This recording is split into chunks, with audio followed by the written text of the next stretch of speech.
Revolution Radio proudly presents, live from the heart of the Blue Ridge, Roanoke, Virginia. It's the Just Bernard Show with host Bernard Alvarez. Join Bernard as he shares topics that reveal the real matrix and empower your human experience, including world liberty, the esoteric, suppressed technologies, spiritual ascension, and human consciousness.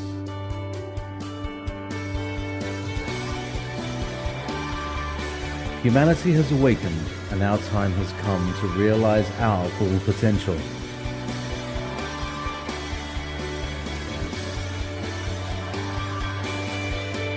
And now, live from the Star City, your host, Bernard Alvarez. So without further ado, let me tell you a little bit about my guest who's coming back to the show. This is her first time now that we're doing video as well, so I'm very grateful to have her come back on. Gwilda Wiyaka is considered to be today's foremost expert on the modern-day application of ancient shamanic principles. She was the founder and director of Path Home Shamanic Art School, a Colorado state-certified occupational school of the shamanic arts, for which she has written the text curriculum. Gwilda is also a preceptor of the University of Colorado School of Medicine, where she provides instruction to medical doctors on the modern interface between shamanism and allopathic medicine. Very interesting. She has studied shamanism for over 40 years. She has been a practitioner for 30 and a teacher of the shamanic arts since 1996. Gwilda has recently released her latest book, The Science of Magic, Book of Mysteries, Volume 1. She also authored So We're Still Here, Now What? Spiritual Evolution and Personal Empowerment in a New Era, which was first runner-up in the COVR Visionary Awards, Alternative Science Division.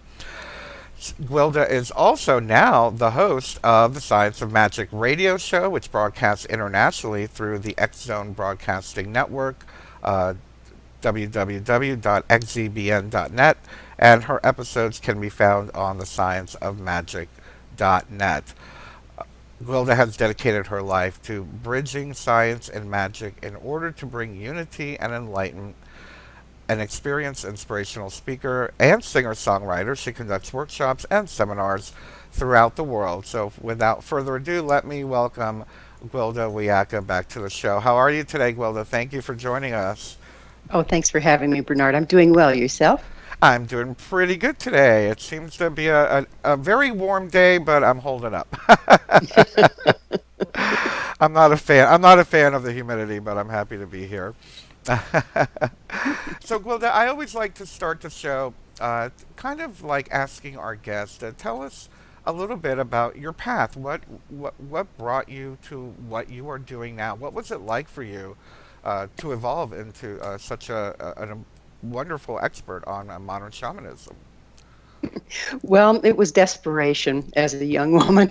I came into the world fairly sensitive, and then that was increased by the fact that I lived in a very volatile situation growing up, and my continuance depended upon my being able to tell who was going to pop off and give them wide berth. So I really refined my ability to listen to the emotional realm of other people, and but I didn't have a volume knob. So by the time I was in college, I was just overwhelmed. I was in fight or flight all the time. I couldn't tell whose was what and whose was mine and whose was somebody else's. And I was physically failing as a result of it. And that's when I met my first teacher, who was a Lakota elder, and he was in his late 80s at the time. And he and his wife took me on as a student, and I studied with him for 6 years till he crossed. And I knew this was the way to go, but I didn't have all the knowledge that I wanted. So I ended up studying lots of different forms: Choctaw, Arapaho, Navajo, Celtic, Tibetan, core, everything I could lay my hands on.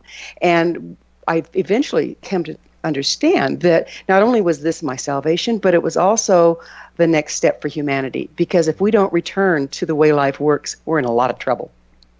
Oh, here, and boy, can I relate to that. I personally, I loved your first book, because for me it was kind of like the wake up call. Okay, we're waking up. Well, now what are we going to do? And was very nice to see someone who writes about spirituality also have a very realistic approach to what's going on in today's world. So I appreciate that you said, if we don't begin to return or evolve into our higher spiritual selves, we're in deep trouble. So what are some of the examples pertaining to that? What is it that you feel we could do as humanity during this time of our spiritual evolution to save ourselves, for lack of a better term? Well, it's obvious we can't return back to true, the indigenous ways completely Right. because there's too many of us on the planet. Yeah. It just won't sustain that. So we have to come up with a third option. But just by the way the cycles work, we've been into what I call the long dark, a time of polarization. And because we've been in the masculine aspect of the long dark, there is a feminine one. But because we've been in the masculine one, the mind is ruled and the heart is languished. And so we have monocular vision. We don't have binocular vision unless we can see like the eagle of the north and the condor of the south flying together, the heart and the mind being able to work together. Then we have binocular and a more unified view of life. And that's what we're trying to move towards, is to marry the masculine and the feminine in the sacred marriage, to marry the heart and the mind, to come to a different way of viewing life instead of polarization and dog eat dog, come into unity and find new solutions to the problems that we've created. Yes, absolutely, and I appreciate that. Tell me a bit about some of your work. It's very interesting. What is a preceptor for a University of Colorado School of Medicine? I never heard of the word preceptor. What does that mean? Isn't that amazing? Yeah. What it means is it's like the doctors shadow another practitioner or learn from another practitioner. So it's not like I'm an instructor in the school like a prof, but rather another professional in a different venue that then teaches the doctors about that particular venue and how to interface with it in their profession. So it's really fun. The doctors I work with are docs at this point. They're in their latter years of graduating, and there's some beautiful people coming on deck now that I think are going to be part of the solution rather than part of the problem. And I love that you have the opportunity to do that. So what is it that you do with them? You help them to integrate maybe more of a holistic way of looking at medicine? Well, they usually, when they take this particular class, they're really interested in a holistic one. And what I do is I teach them what shamanism is, how they can tell when they're looking at a spiritual illness in addition to a physical one, how to find the right person to refer to. I'm also a medical intuitive, so I can wow them with that, do a few parlor tricks, and by the time we're done with that, we've got them hooked. But it's a wonderful opportunity for the docs and for myself to really start interfacing science and magic. Wow. And I really do believe that that's where we're headed.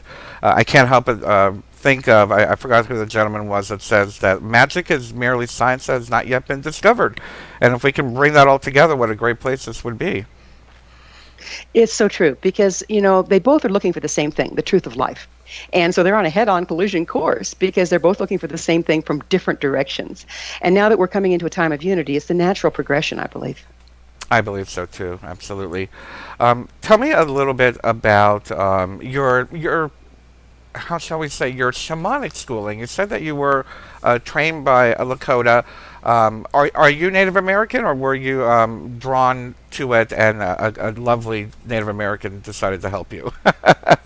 Yes and yes. I'm part Native American. Okay. Not sure how much. We know there's Cherokee in there for sure, and apparently something else, but we don't know what. But the whole point was that when I was in my hour of need, I helped a gentleman and his wife out when their truck broke down, and he handed me a napkin with his phone number on it. Says, "You're going to need this call." I called, and he trained me for 6 years. So it was one of those universe taking care of us things. Yes, absolutely. And how important it is for someone to be able to pass on that knowledge to somebody else. Yes, very, very important. And at the time, I don't know why he picked me, but he did. He seemed to see something there. I don't know what. Well, you've apparently taken and run with it and done a great job sharing it. So I feel that's. I'm sure he would be very happy with his choice. Well, it's wonderful. He told me, I've taught you what I can, but I've taught you the way for my people. Now you have to find the way for yours. And that's what really sent me on my search for different forms of shamanism, because it's between 50 and 60,000 years old. It's the base of every indigenous culture. In fact, it's at the base of all of our cultures. So there's more going on there that meets the eye. And as I studied all the different forms, I realized, oh my goodness, they have so much in common. They have more in common than they have differences. So there's, it's an old form, but when it has that much validity and it's been around that long, it deserves a second look. Oh, most certainly, most certainly. And I'm very interested as to how does being a medical intuitive work with your shamanic skills, and is that a shamanic skill? Yes, absolutely. It is a shamanic skill. My background's in medicine. I have a degree in psychology, and I took pre-med. I also interface with doctors all the time, and worked out of doctors' offices and this and that. So I have a pretty good knowledge of the human body. I'm certainly not a doctor. So with that, I only do medical intuitive if I had a medical professional present. It's like I'm like an MRI. I might be able to see things, but I no more able to interpret them than an MRI. So I always do it with a doc present. But within that, it's like I'm doing a shamanic journey, but into the physical body. So where I focus depends upon what I'm looking for. So say, for instance, if I'm looking for a mass in the lung, then I'm looking at the physical level. But if I'm looking for something systemic, then I'm looking more at the microscopic level, and so on. It's a matter of learning to focus the ability to journey and then focusing into the human body, and then being accurate with what you're seeing, but not trying to interpret it until you have some help. Oh, wow. That sounds, well, I wish I could do that. There's no reason you can't. Well, the reason why I say that is I'm relating it back to the way I do my own Reiki work. Is, of course I do a little scan over the body, but for me it's about sensing energy blockages versus actual physical. So I haven't gotten to that point yet where I can feel something is in the physical. More so on the energetic. And actually, I guess I could ask your advice. What's a way to transcend that, to move it just from the energetic and maybe focus and hone in more on the physical? Really getting proficient at the shamanic journey trance. Because if you're proficient at the shamanic journey trance, then you can, like turning a dial, you can choose where you're going to look. And if you're a visual person, you'll get visuals. But if you're audio, maybe the body will just talk to you, say, yeah, I got a blocked liver here, So that to me is, well, it's the basis of all shamanic practices. The journey trance is common to all of them. And so I use that in combination with, I'll move energy, I'll see where the block is, and then I'll hone in on that with the shamanic skill to try to see, okay, what's creating the block and what do we need to do about it? Because when we're working in the trance state, we're outside of time and space. We're at the quantum level, actually. I can, so say I find something going on with the lung. I can look back to what it was like 6 weeks ago, and I can look forward to what it looked like untreated, or I can look forward what it looked like with the doctor puts some pills in my hands and say, so if I treat with this, what does it look like 6 weeks from now? I can do that. I can also get color, texture, feel, and those are things that an MRI can't do. So I think combining medical intuitive with our technology would be an amazing improvement on our diagnostic tools. Oh, absolutely. Very exciting. Wow. And with that, how do you see medical, intuitive, and other shamanic skills aiding allopathic medicine in the future? Well, right now, we treat on the physical. If we have something mental, we try to figure it out. Emotional, we go to a psychiatrist. But the spiritual is left in the hands of the churches, and they work with the religious or the moral fiber of the person, not the energetic fiber that I'm talking about, and that's at the quantum level. The quantum level of life is where the push-pull is, and every distortion that comes down and manifests physically has to start there.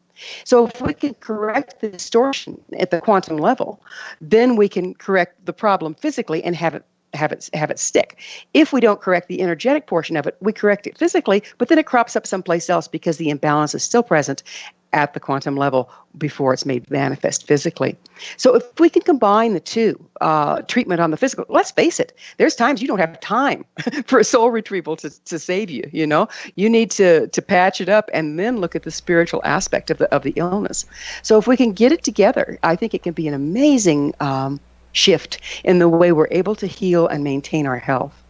Oh, me too. And so, what a beautiful future to look forward to. If we can get this finally together, I think I feel it's time for it to begin to complement each other versus being so separate. Unfortunately, there seems to be such a push to think of alternative or shamanic healing as something space muffiny, versus something that could be complementary. And I am seeing it in certain places where, we hear about healing touch being brought into, hospitals and whatnot. And so little by little, we seem to be making a connection. And with the work that you're doing, sounds absolutely phenomenal. And I'm grateful that you've come this far with it. My gosh. Well, it's amazing that I've been working with doctors for 25, 30 years, directly with them. And one came to me with a heart transplant patient, heart valve transplant patient, and their valve was failing. They were rejecting it. And so when I went to the Shamanic Journey Trance and asked what to do, they had me take the energy out of the donor's valve and cycle pump it across. In other words, send it across with the dead donor, and then put the energy of the patient's valve back into the new valve, and rejection stopped right away. And so after that, they, when they have phantom limb syndrome going on from a lost limb, or when they have various organ transplants, if we do the shamanic work around it, the rejection is much less, and we've documented it. Amazing. Absolutely amazing. Wonderful. Well, thank you for doing this. I think it's the next step in human evolution. What can I say? So, Gwilda, you write about many diverse topics such as shamanism, astrology, astronomy, physics, anatomy, nutrition, chakras, indigenous legends, just to name a few. What do all of these topics have to do with spiritual evolution and personal empowerment? Well, the astrology piece is because that really describes where we are and why we're here. We've been moving through the ages, and each age, as we cycle through, although we don't just circle around, we spiral. As we cycle through, it has different frequencies that it offers. And as we're moving into the age of Aquarius, we're moving into a time of unity and enlightenment. So it's a much higher frequency area. Understanding that's very, very helpful, so we know what we're going through and why. The physical aspect is, we've been in a very polluted time, and our physical bodies are so compromised that our frequency is compromised. And if we can't raise our frequency, we can't access truth and spiritual information. So being able to combine physical health, diet, and we've been quite frankly dumbed down with GMOs and chemicals and this and that, to where we can't access our own information, and there's a reason for this. We're controllable that way. Mm-hmm. But now it's coming a time when we can be our own guru, but we have to be able to raise our frequency enough in order to do it. And that's the bottom line of all the things I study, is what can we do, and all the things I bring, what can we do to help raise our frequency on all levels, physical, mental, emotional, and spiritual, in order to access higher truth and evolve with the times. I love that, because I feel, for me, that's probably one of the, I guess, the model of the work that I do. I believe that we must raise our frequency in order to access that, universal wisdom that is constantly available to us. As you said, become our own guru. And for those that are watching, and I know we use, people like yourself, and I use that term frequency quite a bit. Can you explain frequency to someone, the layperson, that may not understand what we're talking about? You bet. This term is way overused. And it's, higher frequencies are better and lower frequencies are better. Well, no. It's a bandwidth. And so I kind of like to think of it as like the acid-base bandwidth. If you go way too far acid, it's going to burn you. If you go way too far base, it's going to burn you. It's about a question of balance. There are various type of frequencies. Okay, there's so you think of mechanical waves. That's like a drum beat. It takes a medium in which to propagate. Okay, then there's electromagnetic waves. They don't take a medium in which to propagate, and they can move through time and space. And then we have scalar waves, which are in a totally different waveform. They're in the same waveform as DNA. And that's what the pyramids focus, okay? So all of these different waveforms are what we're bombarded with all the time. But our ability to channel them and use them is limited by our personal frequency or frequency compromises. So it's very scientific. It's not just a higher and higher, lower and lower, the good vibrations. This is all scientifically based. Yeah, yes, absolutely. And in order for us to raise our frequency, what are some suggestions that you would offer to our listeners and viewers? Well, let's start on the physical level. On the physical level, clean it up. Do cleanses, get off GMOs, watch how many grains you take in. The molecules are too big for us to digest well. You have to look at all these things. And then what's happened to it? Eat food in the form that's closest to before man got his grubby little hands on it, okay? And eating things that are organic and pure, looking at what is your heritage? People say, well, you have to eat this way, you have to eat that way. Look, what's your DNA? What did your people eat? And kind of lean towards that, because that's going to be more balanced with your body and who you are. Drinking pure water and staying away from water that comes out of plastics is really important too. I just can't tell you how important water is, what percentage of our body is water. And also it's a crystalline form, and it's what generates or moves frequency through our bodies as much as anything is the crystalline form in the water. If the water itself is polluted, then the frequency it can carry is diminished. Then on the emotional realm, we need to clear out our backed up, trashed emotions, find a healthy, clean way to move them so that we can respond in the moment rather than from triggering from our history. Blocked up emotions is also something that compromises our frequency. Mentally, we create our reality by our beliefs. What do you believe? What do you think? You're creating your reality out of that. So really re-examining that. And then spiritually, we really need to start having a practice whereby we can learn to listen to the currents of life as they move through, so we can find our sweet spot within life as it moves rather than fighting against it. Oh, you make it sound so easy. No problem. No problem. And it really is. It really is. And it's just a matter, I think for many of us, it's just a matter of remembering. To remember to do these things, to let this be a part of our day-to-day routine, and to get into the habit of eating healthier, or thinking healthier, or reconnecting with our higher selves, however we may go about it. So it does seem to be a matter of reconditioning our habits into a more central focus of personal empowerment, I guess is a good way to think of it. Absolutely. And nobody can do it all. What can you do? One step at a time. You don't have to beat yourself up with it. It won't last. Yes, that's one of the things I get frustrated with new students. They want to do everything at once, and then they get frustrated, and then they quit.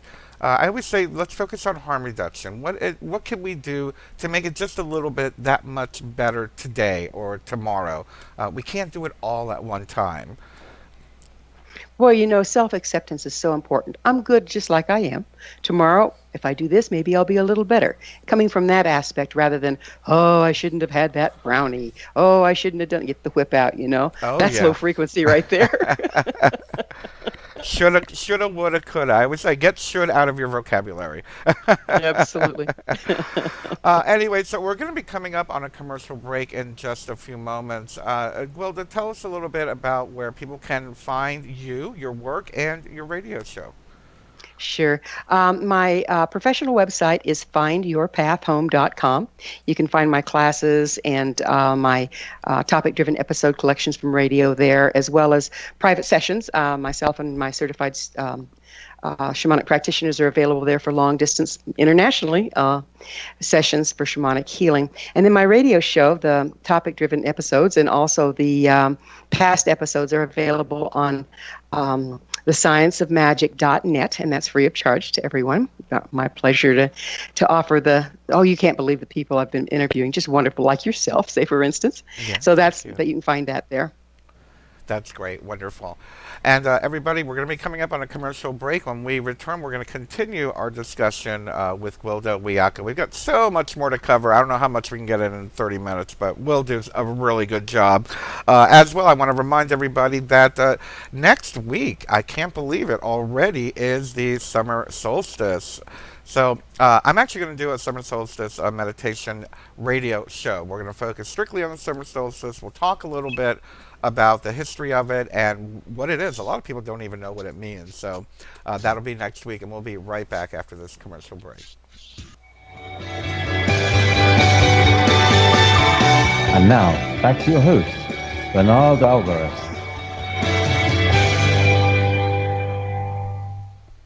And welcome back to the Just Bernard Show here on Revolution Radio at freedomslips.com. We are the #1 listener-supported radio station in the world. If you are at freedomslips.com, please make a donation. Support the radio station. We have dozens of radio shows throughout the week. And if you do, let them know you are listening to the Just Bernard Show. Just before the break, well, gosh, we were talking about so much. Where do we pick up? We are speaking with Gwilda Wiyaka today. And Gwilda, we covered a lot about medical, we covered a lot about human evolution and frequency. You talk about our connection with nature and stress and its importance on health. What are some of the ways that people have become disconnected from nature, and what negative results are we seeing now from this disconnection? Oh, let me count the ways. We at some point decided that we had a better idea. Okay, so instead of getting up with the light and going to bed with the dark, we created artificial light. Instead of bundling for the cold and shedding clothes for the heat, we keep our dwellings at 70 degrees day, season in, season out. We've put up artificial lighting. We've put up artificial entertainment. Our food is processed and chemicalized, and we don't even walk on the ground anymore. We walk on pavement. Some people never go outside. They go downstairs in their high rise and get in their car and drive to the parking garage at their work and get out and go and work all day and do the same thing in reverse. We've lost our connection with the frequency of the earth. When we were indigenous and walked barefoot or almost barefoot on the earth, the bottoms of our feet have all these acupuncture points that were connected to the planet, the acupuncture points on the planet. We walk through the brushes and through the bushes and through the trees. It's the same thing as aromatherapy. Every time we're out in nature, the way the light works, the way that the wind blows, the 4 elements, water, air, earth, and fire, and expose ourselves to those in their raw form, we come back into our true nature. We don't do that anymore. So we've actually gotten so far away from our natural energetic expression that we're failing in droves. I think our lifespan is way shorter than what we were designed to have. And, there's all sorts of myths and legends. When we did, we lived much, much, much longer and in good health for years. Oh, I couldn't agree more. There's just something beautiful when you take a walk in nature. I mean, we all sense it, especially those of us who come from bigger cities like myself. I was lucky enough to be able to move here to the Appalachian Mountains in Roanoke, and my life experience is just completely different. It's a lot more in tune with my goal of, I don't even know what to call it, empowered happiness. Just walking through nature makes a big difference. I'm sure many of us acknowledge that. Just taking that walk outside or taking a walk through the woods does make a huge difference. So we are very disconnected, and that's very concerning for me, actually. Not only for our own health, but for the health of the planet due to that disconnection. Absolutely. If we're not connected to the planet, particularly on a heart level, we can perform atrocities and not even recognize our folly. And that's what's been going on. We are so disconnected from all of our relations that we have been abusing them.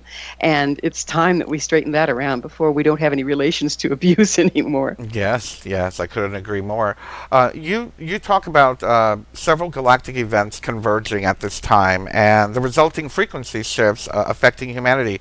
What's converging and what's causing the frequency changes? I talk a lot actually about this spontaneous awakening that's happening around the planet. Could this have to do with those galactic events? Absolutely, it does. The progression of equinoxes has got us to where our North Pole is pointing directly at galactic center. We're moving into the age of Aquarius, which is a relative positioning in the galaxy. And it's a portion of the galaxy that has more luminosity or brightness, higher frequency. That is striking our sun's heliosphere and creating more plasma to form on the leading edge of the sun. Then that increased luminosity and brightness is moving through the electromagnetic field of the sun into interplanetary space. And therefore, our planets are picking it up. So any place that our electromagnetic field of the Earth interfaces with the electromagnetic field of the sun, that information is being translated into the core of our Earth because it comes in through the toroidal field or electromagnetic field of the Earth, through the north and out through the south. So the core of our Earth is actually raising in frequency according to the ambient frequency that's being brought in by the sun. We on the surface, if we're disconnected from the Earth and from nature, are not raising at the same rate that the frequency of the Earth is, and it's putting a lot of pressure on all of our issues, physical, mental, emotional, and spiritual. Yeah, absolutely. And many of us talk about, especially within this consciousness movement, we talk a lot about these frequencies not only altering our consciousness, but perhaps even helping us to evolve our DNA. What are some other personal changes that could be as a result of these frequency changes?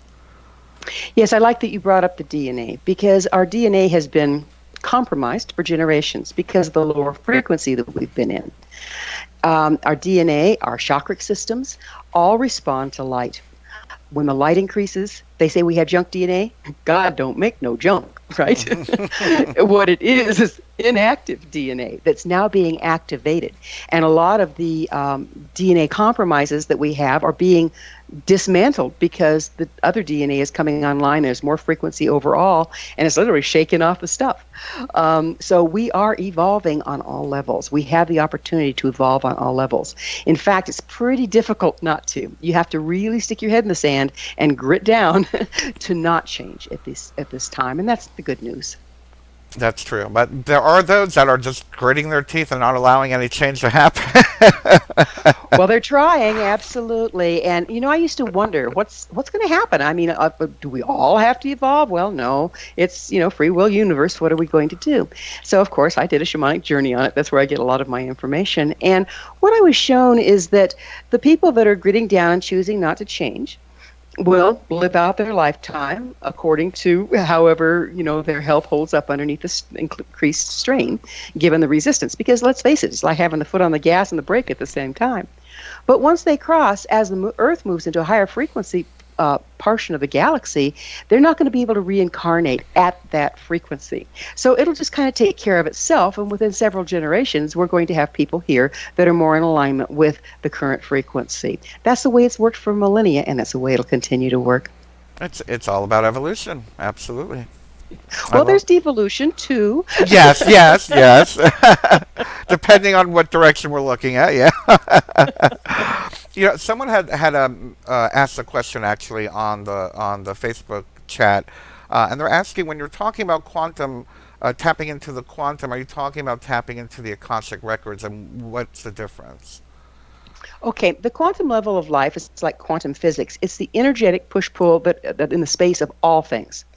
The Akashic records are different. Although you can access the Akashic records, the more you can journey and access the quantum level. The Akashic records are a storage of frequency that's anything that's ever happened on this particular planet for millennia. So that frequency, energy is never created nor is it destroyed. So that frequency is available for those of us that can tap into the Akashic records. But the Akashic records is just one small portion of the quantum level. Ah, yes, I see. Thank you. Yeah, and there's galactic Akashic records as well as the Earth Akashic records, which is a totally different subject. Oh, yes. Talk about going down the rabbit hole. Well, as we're speaking about quantum level, how can we interface with the quantum level through shamanic principles, and what are the health benefits of us doing that? Well, we interface with the quantum level at all times. It's just, do we do it consciously? If we start learning to do the shamanic journey trance, some people do it through meditation, and still our mind and engage our imagination and engage our heart. What happens is the information at the quantum level represents itself in the imagination as a metaphor, because our linear mind can't make sense of unity, and that's what's going on at the quantum level. Now, at the quantum level of life, that's where, like I said, the push-pull happens. In other words, anything that's going to manifest has to start there. So if we design what we want in our world in our imagination, it creates a matrix for us to co-create what we're trying to accomplish. Also, if we are working with the quantum level and seeing what's going on at the quantum level, what's about to be made manifest, we can find our sweet spot within it. Okay, if there's going to be a tsunami, that's not a good place to be. It's not like we can change reality completely, but we can co-create and cooperate at the quantum level and enriching our lives tenfold. I find the whole concept of, well, quantum level consciousness, for that matter, very fascinating, especially now with all of these new discoveries that they're making.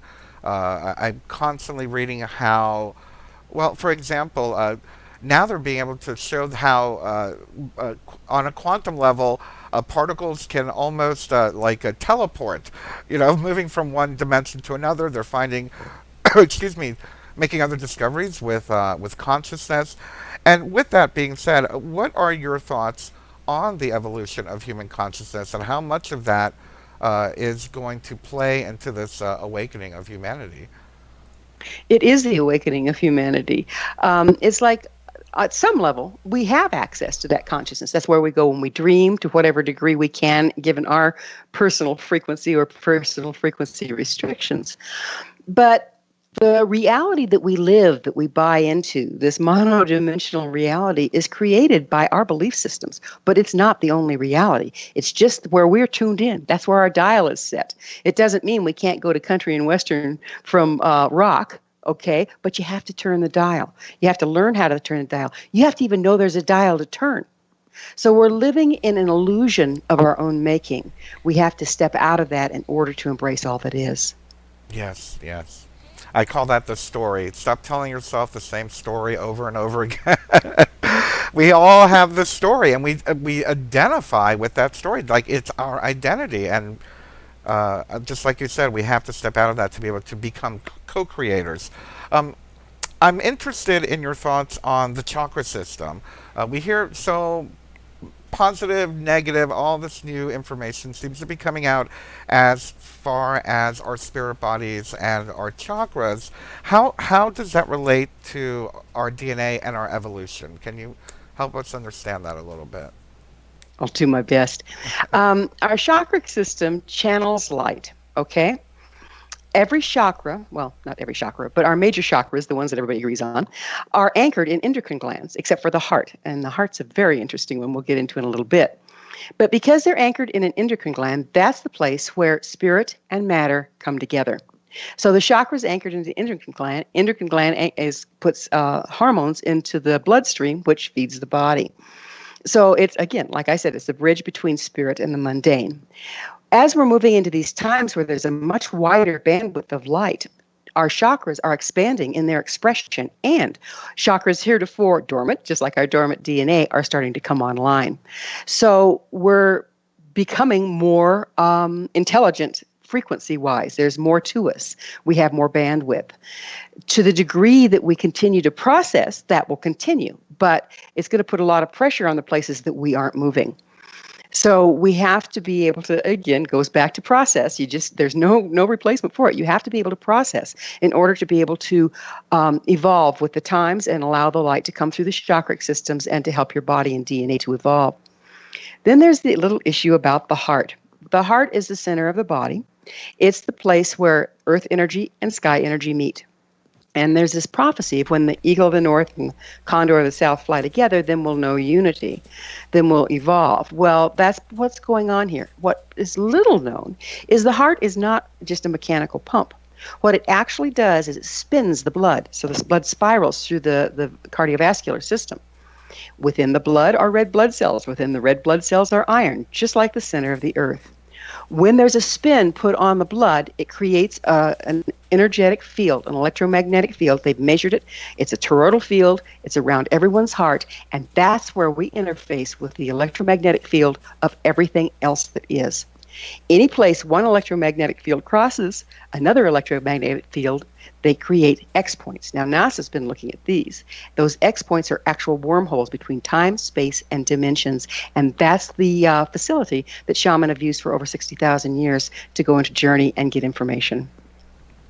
Almost like portals. Exactly. My goodness. Exactly. Well, yeah. You just and clarified quite a bit for me. Thank you. I'm pleased. One of the focuses I have as far as my spiritual practice and what I promote for my students and my fans is, in order for us to I call it connecting with source, connecting with your higher self, whatever it is to become more in alignment with the cycles of the earth and the cycles of the galaxy, etc., etc. What, from your perspective, can you explain what the seasons, equinoxes, solstices, and astrological signs have to do with our own power and empowerment? Yeah, it's hugely important. And to do that, I have to back up just a little bit. Let's start with the directions and how that relates. Yeah. So if we have an electromagnetic field around us that's virtually identical to the electromagnetic field around the Earth, right? Except we know who's bigger in that equation. If we do the things that we can to align our electromagnetic field with that of the Earth, we're empowered by it. If we're working in cross purposes and out of balance, then we're grinding against it. So starting there, sleeping with your head in the north, walking in nature, all those things we've talked about is a good place to start. Then within that, there's these cycles within cycles, wheels within wheels. And each seemingly imbalanced place or balanced place, like the equinoxes are time of balance and the solstices are time of extreme imbalance of light. Well, what are we? We're light beings. Each of those support a different level of processing. So when you're in balance, like at the equinoxes, everything that's out of balance in you becomes much more obvious. When you're going into the extreme light, it starts to shine a nasty shadow on the dark. And when you go into the extreme dark, you're starting to see the places in light that you're denied. So those are the times of year that the quality of light supports our process. And there's been for millennia, all traditions use ceremony at those times to take advantage of the energy present. I love it. Is there a specific way in which you like to celebrate, or do you do a meditation? How do you connect with those solstices and the equinoxes yourself? Well, I'm up here by myself, off grid, in the Santa de Cristo Range mountains, and so outside. I've got to go outside. I don't care if it's winter. I go out and create a bonfire, and I have my drum, and I just really connect in a very indigenous, very earthbound way. Because why not if you can? But if you're in the city, it doesn't mean you can't. You can set an altar up in your home, have plants in your house, bring earth in from outside, light a candle instead of a bonfire, and align with those energies as well. It's easier for me because I go outside where I'm really supported, but you can do it anywhere. It's just a matter of where is your intent, where is your focus. Absolutely, yes, and you can do it anywhere. I do believe that it's a matter of our focus. Speaking of focus, what is the main focus of your new book, The Science of Magic? What is it? The Book of Mysteries, Volume 1. Yeah. Actually, it's kind of interesting. I have started my programs with a teaching. And pretty soon I started having people call me up and ask me, well, can I have a copy of that script? Can I have a copy of that teaching? And so what I did was I combined them, and there's going to be more volumes, obviously, because I'm still recording, combined them into a book and then linked in the book to the episode. So if somebody likes the teaching and wants to hear more about it or hear what my guest had to say about the topic, they can tap into that by just hitting the link in the book and hearing the interview. So it's a multimedia way of getting this information out there. Oh, nice. Very cool. I like that. I like that a lot. And you also do classes and workshops. What kind of classes do you cover? Well, my school, the Path Home Shamanic Art School, was to train practitioners and teachers. But I'm moving now into what I call galactic shamanism. And I'm starting to build some online classes. They'll be up here, well, in the next 6 weeks. I'll have quite a few of them up to help people during these changing times. Because, this person or that person becoming a practitioner is not going to affect as many people as if we give people tools to use themselves to move through these times and to benefit from the times, to cooperate with the times, and to, enter into consciousness and unity. So using these ancient practices, giving online classes and or in-person classes and retreats so that people can get the tools they need to make the best of these times. Oh, well, thank you. We all need more tools these days, that's for sure.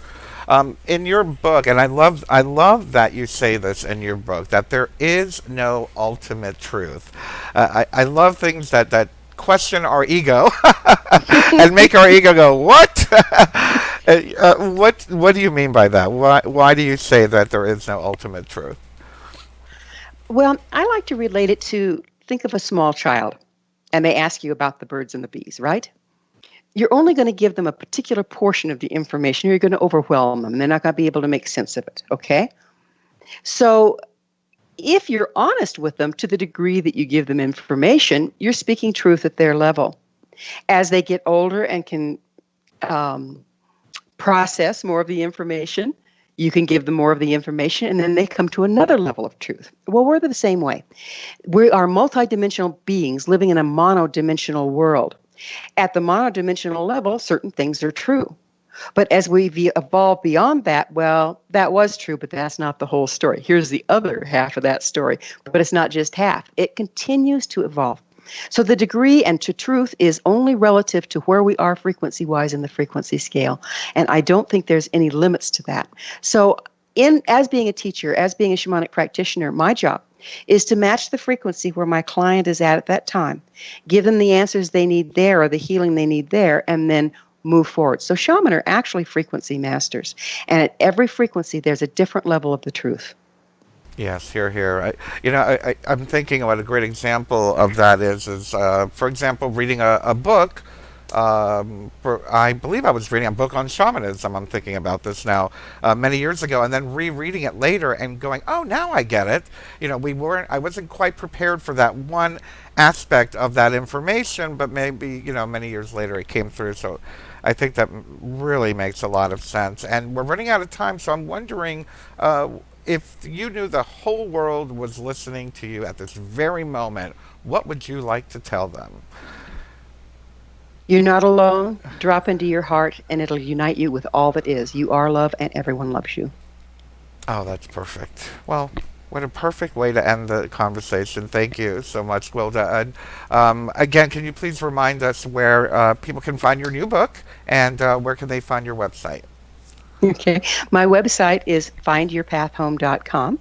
And my new book and my old book are available on Amazon, on any place fine books are sold. And I always like to go to the brick and mortar places first so that we can support them. Yes.